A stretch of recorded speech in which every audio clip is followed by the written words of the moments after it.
नमस्कार। आज हम लोग एक विशेष विषय को लेकर के उपस्थित हैं जो आज के दौर में हर जगह पूछे जाते हैं। कोई भी व्यक्ति यह पूछता है कि शादी कब होगी, शादी में आ रहे विलंब का क्या कारण है, शादी में क्या दिक्कतें हैं। इन सारे प्रश्नों का आज हम लोग इस वीडियो के माध्यम से जानेंगे। मित्रों, बड़ी ही इम्पॉर्टेंट विषय है, क्योंकि जो कैरियर बनाने की बात सोची जाती है तो लोग तो अपनी कैरियर बनाते बनाते मूल कैरियर को छोड़ देते हैं। तो इसलिए हम लोग आज इस विषय को जानेंगे कि और इसको जानने के लिए हमें सिर्फ लग्न कुंडली को नहीं देखना होगा, लग्न कुंडली के अलावा नवमांश और गोचर को भी देखना जरूरी होता है।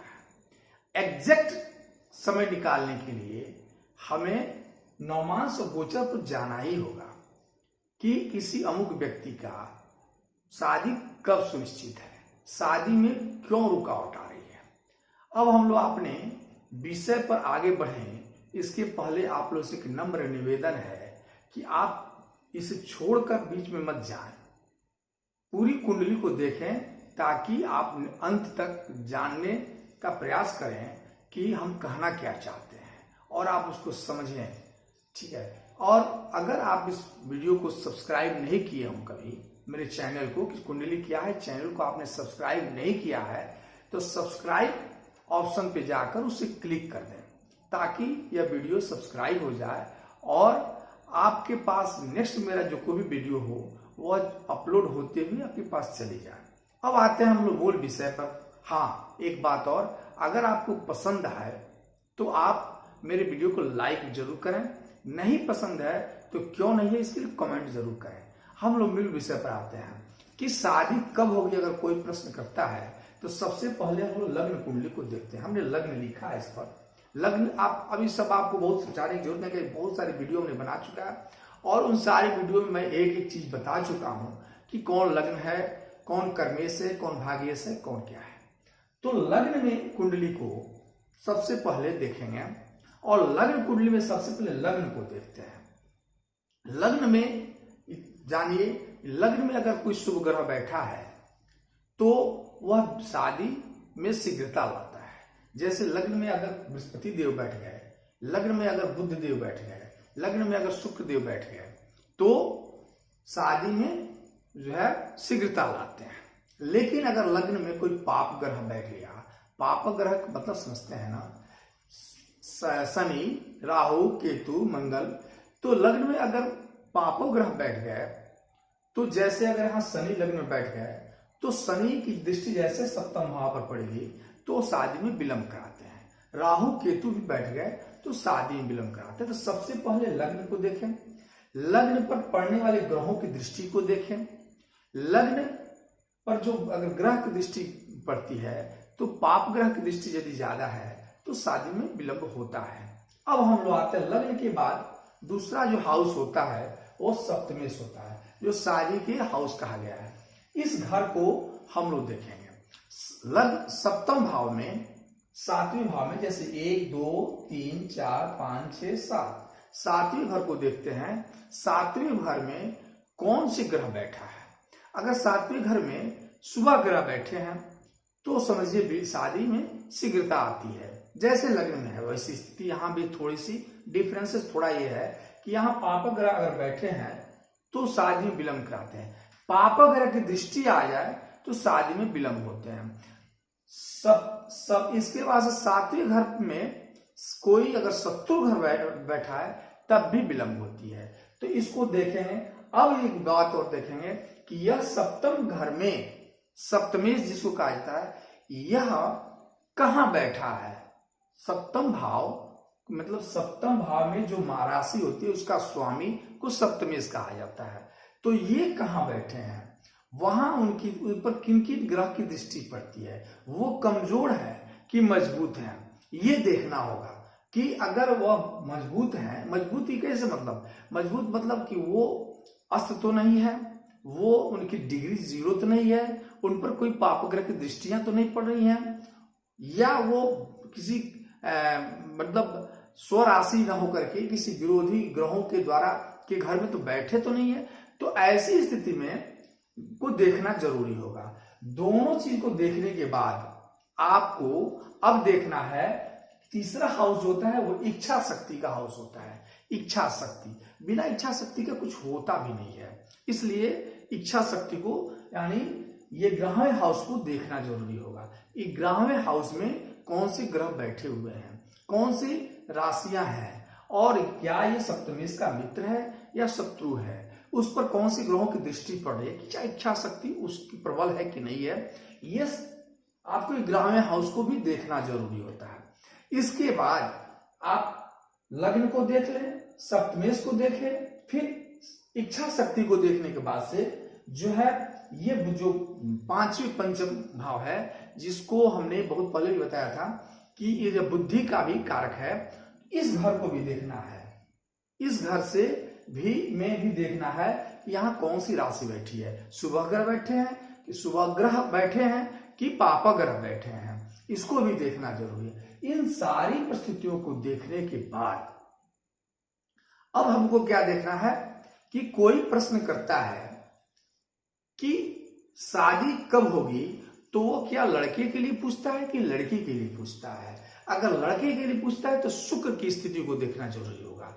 अब लग्न कुंडली में शुक्र की स्थिति क्या है, शुक्र बैठा कहाँ है, शुक्र के साथ कौन से ग्रह हैं, शत्रु घर में तो शुक्र की स्थिति क्या है, और शुक्र की स्थिति मतलब शुक्र अच्छे स्थिति में है, यानी उनकी डिग्री पोजीशन अच्छी है, उन पर शुभ ग्रह की दृष्टि है। सपोज दैट अगर शुक्र माली कहीं बैठे हैं, उस पर शुभ ग्रह की दृष्टि पड़ रही है, उनकी डिग्री अच्छी है और लड़की की कुंडली है, तो वो शादी शीघ्रता कराते हैं। ठीक उसी तरह से अगर कोई लड़की का प्रश्न किया जाता है कि लड़की वाला कोई कहता है फलाना अमुक लड़की, तो उसके लिए लड़की की शादी के लिए हम बृहस्पति को देखेंगे। बृहस्पति शादी के कारक है। तो अब बृहस्पति को देखने के लिए कि बृहस्पति की स्थिति क्या है, बृहस्पति को गुरु भी कहा गया है, तो गुरु की स्थिति क्या है, गुरु पर कौन सी दृष्टि पड़ी है, गुरु बैठे कहाँ है, गुरु शत्रु राशि में तो नहीं बैठे हैं, गुरु पर कोई पाप ग्रह की दृष्टि तो नहीं है, गुरु की पोजीशन क्या है, गुरु अस्त तो नहीं है। ये सारी चीजें देखने के बाद आप लग्न कुंडली को जब देख लेते हैं, अगर इससे आपका अगर निकल जाता है रिजल्ट, तो भी एग्जैक्ट साइन जानने के लिए शादी कब होगी, इसके लिए हम नवमांश में आएंगे। एग्जैक्ट जानने के लिए अगर कोई रिजल्ट नहीं मिलता है, यहां से समझ में नहीं आता है, जैसे मैं कल ही जो कुंडली देख रहा था, इसमें लग्न से उसकी शादी के बारे में बहुत सी नहीं समझ में आ रही थी, तो जैसे ही समझ में नहीं आएगी उससे हम नवमांश में जाते हैं, नवमांश में जाएंगे। इतना तो आप समझ गया। हम एक बार पुनः कहेंगे, अभी आप जाइएगा मत, इसको पूरी रूप से देखिए। नवमांश में जाने के बाद हम लोग किस किस घर को देखेंगे, तो लग्न को, नवमांश के लग्न की स्थिति को देखते हैं, और नवमांश में सप्तमेश को देखते हैं कि नवमांश में लग्न कहां बैठे हैं। इसलिए मैंने दो जगह पे टिक मारा है, लग्न की पोजीशन पर 7वें हाउस पे, 1 2 3 4 5 6 7। आप 7वां हाउस जानते ही हैं कि पार्टनर और शादी का वो मतलब पार्टनर का घर है, तो ये शादी का घर माना गया है, हस्बैंड या वाइफ अपोजिट है। मतलब अगर यहाँ लड़का का कुंडली है तो ये लड़की का घर होगा, यहाँ लड़की का कुंडली है तो ये लड़का का घर होगा। तो पहले लग्न को देखेंगे कि लग्नेश कहाँ बैठे हैं, किस पोजीशन में बैठे हैं, लग्नेश की स्थिति क्या है, लग्न कमजोर तो नहीं है, लग्न किसी पाप ग्रह से दृष्ट तो नहीं है, लग्न की ये सारी चीजें देखने के बाद फिर हम सप्तमेश पर आते हैं कि सप्तमेश की पोजीशन क्या है। सप्तमेश मतलब 7वें घर का मालिक कहां बैठा है। तो अगर 7वें घर का मालिक अगर ये जो है केंद्र में ही बैठा है या यहां बैठा है, मतलब 5वें हाउस में या 9वें हाउस में बैठा है या 11वें हाउस में बैठा है, तो ये माना जाता है कि शादी में शीघ्रता होगी। अगर यहां भी वो पोजीशन अच्छी है और यहां भी पोजीशन अच्छी है, तो आप कह सकते हैं कि बच्चे की शादी अभी शीघ्र होगी। ये है। अब आप और जानिए कि इस सब चीजों से आप इतना जानेंगे कि बच्चे की शादी मतलब अर्लियर होगी कि लेट से होगी, कितना विलंब होगा, ये जानेंगे। लेकिन कब होगी इसके लिए हम लोगों को गोचर में आना होगा। एग्जैक्ट टाइम जानने के लिए हमें गोचर में आना होगा। गोचर में हमें देखना होगा कि क्या चीज देखना होगा। पहले तो ये देखना होगा कि सप्तमेश यानी 7वें हाउस का मालिक गोचर में विचरण कहां कर रहे हैं। ठीक है, जैसे अगर अब पूरा समझिए, गोचर में 7वें हाउस का मालिक विचरण कहां कर रहे हैं। अब ये स्थिति है कि अगर गोचर में 5, ये 5वां हाउस है, ये 7वां है और ये इच्छा शक्ति ग्रह हमने कहा है, यहां अगर कहीं भी वह विचरण कर रहे हैं तो शादी का समय परफेक्ट होता है। अगर इसके अलावा ये 9वां घर को भी कभी कभी देखा जाता है, यहां से भी कि अगर यहां भी आते हैं तो शादी कराते हैं। सप्तम हाउस सप्तमेश यानी सप्तम में बैठे हुए राशि का स्वामी की महादशा में बच्चे की शादी होती है। अब ये प्रश्न उठता है कि सप्तमेश का महादशा बीत गया हो तब क्या करेंगे। तो सप्तमेश की महादशा बीत गई है तो ये देखेंगे कि सप्तम हाउस पे या क्या उसकी शादी नहीं होगी जो सप्तम का हाउस मतलब बीत गया है। तो नहीं, ऐसा नहीं। सप्तमेश की दशा बीत, अच्छा एक चीज और मैं बता दूं, बीच में थोड़ा ब्रेक करना चाहता हूं कि कभी कभी ये दशाएं अर्लियर आ जाए, मान ली 16 साल 17 साल पर आ जाए तो क्या शादी हो जाएगी। इसीलिए काल और समय को भी परिस्थिति और समय को भी देखना जरूरी होता है। मान लीजिए कोई कम उम्र के बच्चे के साथ अगर कोई कुंडली में तो देखेंगे तो अगर स्थितियां पहले गुजर रही हैं या मान लीजिए किसी लड़के की बड़े भाई की भी शादी नहीं हुई है और छोटे भाई की कुंडली के बारे में गुजर रहे हैं तो क्या शादी हो जाएगी। तो काल और परिस्थितियों को भी देखना जरूरी होता है, ये मोस्ट इंपॉर्टेंट है। अब हम लोग आते हैं एग्जैक्ट टाइम पर कि शादी कब होगी। तो शादी कब होगी तो पहले हमने कहा कि सप्तमेश की महादशा देखा जाए।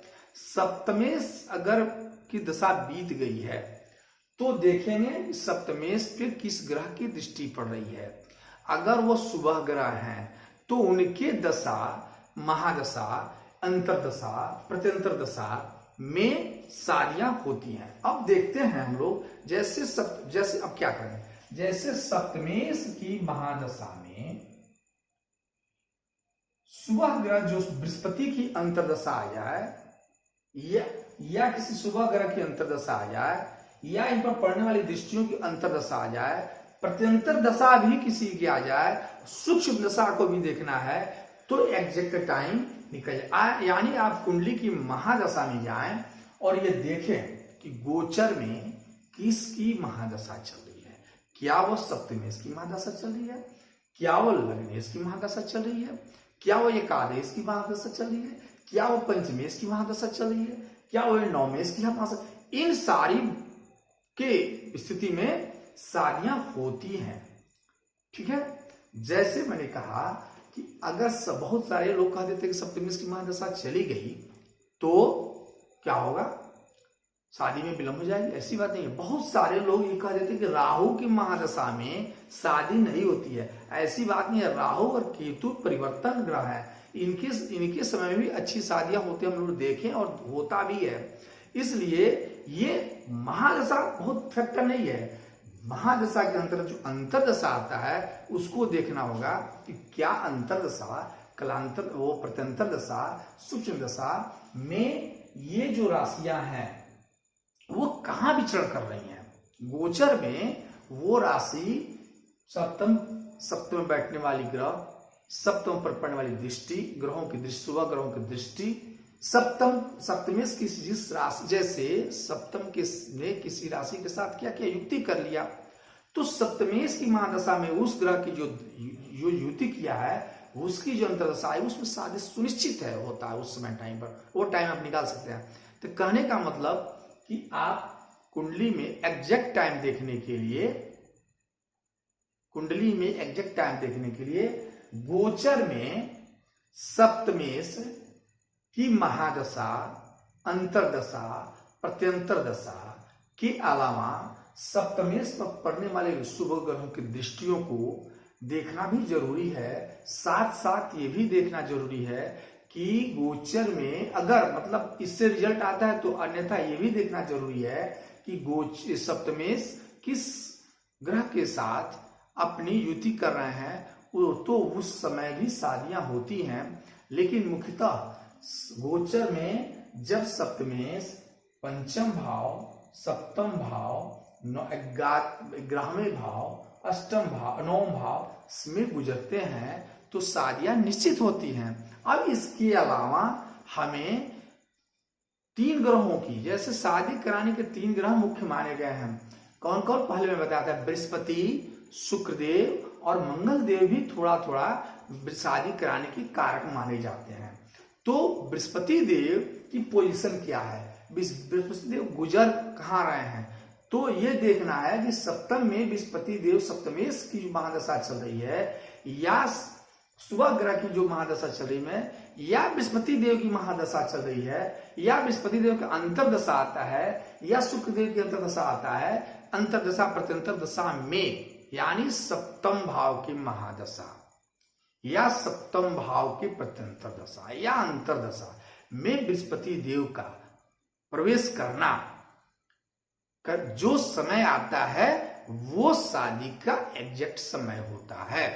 ये तो यही है, तो आप हमें समझ में आता है कि आप समझ गए होंगे। अब किसी भी बच्चे की कुंडली में शादी का एग्जैक्ट समय जानना हो तो सबसे पहले अगर लड़का है तो आप शुक्र देव की स्थिति को देखेंगे, लड़की है तो बृहस्पति देव की स्थिति को देखेंगे, साथ में सप्तम भाव पर पड़ने वाले ग्रहों की स्थिति देखेंगे, सप्तमेश कहाँ बैठे इनको देखेंगे, और इसके बाद से जो मैंने पहले एक्सप्लेनेशन किया, इस सारी परिस्थितियों को देखने के बाद आप पाएंगे कि उस व्यक्ति की शादी किस समय इवन सूक्ष्म दशा में जब आप प्राण दशा में जाएंगे तो वो टाइम भी आपको मिल जाएगा कि किस घंटा में इसकी शादी होगी। तो मैं समझ रहा हूं कि मेरे इस कुंडली में विश्लेषण में आप शादी के समय के बारे में समझ गए होंगे। अगर नहीं समझ में आई हो तो पुनः आप इस वीडियो को देखिए, या कमेंट बॉक्स में जाकर के आप मुझसे प्रश्न कर सकते हैं कि मुझे अमुक जगह समझ में नहीं आई है। साथ में विवाह में क्या परेशानी है, क्या परेशानी होगी, विवाह में परेशानी को दूर करने का उपाय क्या है, यह हम लोग नेक्स्ट वीडियो में जानेंगे। ठीक है, हमें विश्वास है कि अगर आप लोगों को वीडियो पसंद आई हो तो लाइक करें और सब्सक्राइब जरूर करें। नमस्कार।